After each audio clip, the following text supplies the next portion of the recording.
안녕하세요, 윈블벤입니다. 지난주 막을 내린 윈블던에서 사실 가장 주목받았던 선수는 세계 1위 야닉 시너였죠. 1위가 된 뒤 처음 참가하는 메이저 대회였고 웜업 대회인 ATP 500 할레 오픈까지 우승한 상황이었기 때문에 가장 강력한 우승 후보로도 꼽혔습니다. 하지만 어지럼증을 호소한 끝에 8강에서 세계 5위 다니엘 메드베데프에게 역전패당하고 말았습니다. 후폭풍이 적지 않았는데요. 특히 어지럼증과 구토 증세의 원인을 두고 갑론을박이 벌어졌습니다. 그 중심에는 시너의 여자친구 안나 칼린스카야가 있었습니다. 시너와 칼린스카야는 올해 프랑스 오픈부터 공식 연인이 됐죠. 제가 직관을 갔을 때도 함께 코트에서 연습하는 모습을 종종 볼 수 있었습니다. 시너가 할레 오픈을 우승했을 당시 칼린스카야는 WTA 500 대회에서 준우승을 차지했습니다. 당시 시너의 수상 소감이 화제가 되기도 했었죠. My girlfriend Anna, she played in Berlin today. She lost with 6 match points, so I'm very sorry for her, but she also had an amazing week. 이렇게 수시로 애정을 드러내왔고 올해 윈블던에선 칼린스카야의 경기가 있을 때마다 대회장을 찾아 응원을 보냈습니다. 자신의 8강 경기를 앞두고도 칼린스카야의 플레이어 박스에 앉은 모습이 잡히기도 했는데요. 그리고 다음날 시너가 8강 탈락하자 이탈리아 언론을 중심으로 비판이 적지 않았습니다. 요지는 괜히 시너가 여자친구 경기를 보러 가서 긁어 부스럼을 만들었다는 건데요. 이탈리아 언론들은 시너가 대회 기간 중에 굳이 칼린스카야 경기까지는 안 봐도 됐다면서 특히 윈블던 첫째 주는 비가 많이 오고 춥고 습하기 때문에 컨디션 관리가 무엇보다 중요하다고 지적했습니다. 이탈리아 팬들도 책임이 칼린스카야에게 있다는 것을 시너가 알려면 얼마나 걸릴까?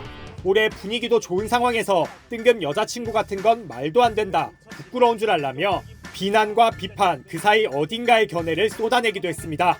시너는 이탈리아 언론과의 인터뷰에서 이런 일들이 일어날 수 있다면서도 어쩌면 우리가 더 잘 조정할 수 있었던 일 같다며 애둘러 언론과 팬들의 지적을 수용하기도 했습니다. 하지만 후폭풍은 가라앉지 않았습니다. 이후 시너의 스케줄 때문인데요.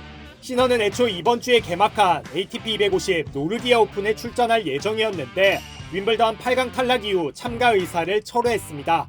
당시 의사와 팀원들의 충고를 받아들여 좀 쉬기로 했다고 밝혔는데요. 그 뒤 시너가 목격된 곳은 이탈리아 사르데냐였습니다. 해변에서 칼린스카야와 함께 휴가를 보내는 장면이 포착된 건데요. 최대 라이벌인 카를로스 알카라스가 윈블던 우승까지 차지하자 칼린스카야는 물론 시너까지 비난의 화살을 피할 수 없었습니다. 일단 칼린스카야에게는 눈치챙기라는 시너 팬들의 원망이 터져나왔는데요. 특히 칼린스카야는 중립국 선수로 참가할 수 있음에도 올림픽 출전을 포기한 상황이라 8월까지 쭉 쉬어도 되지만 시너는 입장이 다르죠. 올림픽이 얼마 남지 않은 시점, 특히 코트 표면까지 다시 바뀌는 상황인데 여자친구랑 휴가를 가는 게 맞느냐는 비판이 나오고 있습니다. 시너와 칼린스카야는 현재 휴가 막바지인데요. 시너는 곧 모나코 몬테카를로로 돌아가서 올림픽 대비 클레이 훈련을 시작할 예정입니다. 물론 시너와 칼린스카야를 옹호하는 의견도 적지 않습니다. 페더러, 나달, 조코비치도 어린 시절부터 여자친구가 있었고 특히 시너는 그전에도 모델 여자친구가 있었지만 결국 세계 1위까지 올랐다는 의견도 있는데요. 칼린스카야의 코치 역시 시너와 칼린스카야 모두 조용하고 이성적인 사람들이라 자신에게 무엇이 중요하고 당장 뭘 해야 하는지 아는 사람들이라며 감쌌습니다. 할레 오픈 우승 때는 아무 말도 없다가 윈블던에서 한번 부진했다고 벼랑간 난리를 치는 언론 팬이 문제라는 의견도 나왔는데요. 시너가 어수선한 상황과 논란들을 딛고 올림픽 금메달을 따낼 수 있을까요? 또 여자친구 때문에 시너의 부진이 시작됐다는 비판, 여러분은 어떻게 생각하시나요?